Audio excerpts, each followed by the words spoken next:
there are people that, you know, in the city that have beekeeping. They do, you know, they have like their own bee hives. Yeah. And there's a whole green like bike movement and all. You know, Pittsburgh being the city of this industrial steel town, has really gone through this renaissance, and they're kind of trying to push that aspect of it, that, you know, hey, we were dirty once, but now we're clean, you know.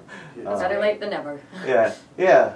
So, and are you guys heading back to Nashville then afterwards? And is that the plan? And Yeah, go I mean, to the studio and record. And yeah, everyone's gonna go home for a couple of weeks and sort of take a breath, and then we're gonna probably meet up, do a little recording, and go to Folk Alliance. So oh yeah, the Folk Alliance is coming up next really next soon, month. Yeah. yeah.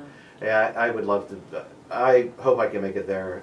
Just, you know, it would be totally last minute, but I forget what it costs. It's like a couple, $300 or something. $300 million. Yeah, something like that. Yeah. Like that I can't. Like, I just can't justify right now. So, Yeah. okay, you know, with the economy being the way it has been, and the recession and everything, and what amazes me though is that there is no shortage of people out there touring and playing and making music, you know. Can't stop us. This time when you need it the most. Yeah, and it's great, you know, that people are still out there playing, and that's really nowadays the only way that as a musician you have to tour. I don't think you can just sit back and wait for, you know, downloads to happen and CD sales online, and you have to get out there and actually tour, play, and sell CDs at shows, and Absolutely. you know, really, that's the name really, of the game. yeah, it reminds me of, I don't know, I've tried to study some of the music history stuff that happened in the 30s, really, when there were a lot of people out there, 20s and 30s, and people were just playing everywhere. And it's more of a grassroots type of touring as opposed to these big mega 70s shows that Harry and I remember, where these, you know, tractor trailer trucks would roll in, and, you know, all these big metal bands would show up, and you know, it's a different type of thing. I enjoy going to smaller shows, and you know, but I'm sure that, you know, the kids, or the younger kids, they're still going to see like the Lady Gaga stuff. Oh, sure they are, but even some of the bigger acts in our genre are going more and more grassroots. I was really inspired recently because I heard an interview with Mountain Heart, in which they said that they've gone totally independent in terms, they basically started their own label, and they're supporting themselves and just going out and doing what they want to do, and they are one of my favorite bands, and so I was like, yeah, Mountain we Heart? can do it too.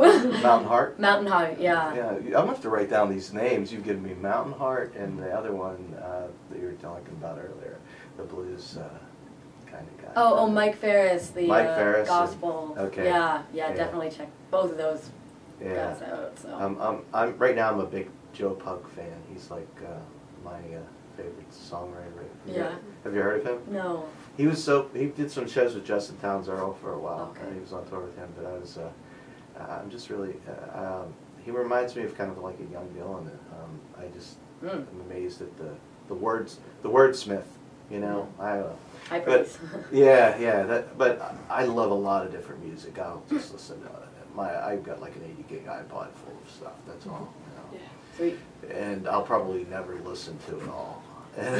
Yeah. I'm trying to work through the Harry Smith anthology right now, like all the old time stuff. You know, just really like Old Bell Reed and that type of old-timey stuff. Yeah, I'm kind of going back to basics myself with that. I found myself like trying to get the full Bill Monroe collection on my computer and stuff like that. Because I'm you know, we're all really into sort of the modern stuff, Newgrass Revival and you know, post Newgrass Revival, and then it's sort of like, well, this stuff all came from you know, the old stuff, and so the really core greatness of it is back at the old stuff too. Did you ever see that movie Songcatcher? No. You got? Oh, you should watch it. It's about this woman who went to, I think it was North Carolina or West Virginia or Kentucky, somewhere down in there, and she found this town of folks that had emigrated over from Scotland, and they had all the old tunes like Oh Death. That was Yeah. my brother. Yeah. But Probably all some those old-time banjo players around that crowd. yeah, but they had all these old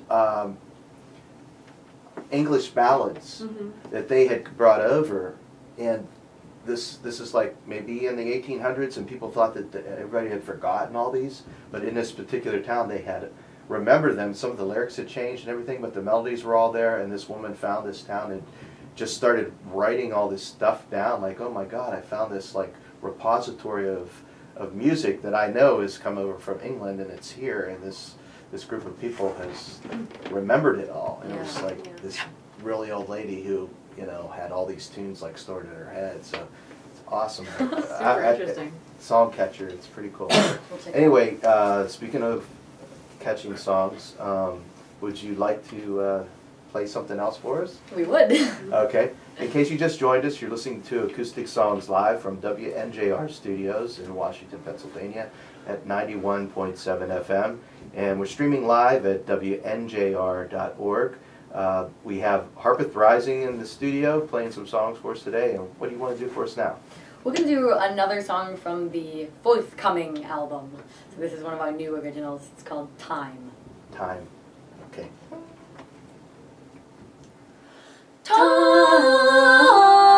Time, why are you always running? Maybe I'll just turn around this time. My hands are tied, my hair's already gray, and everyone I know and love, they don't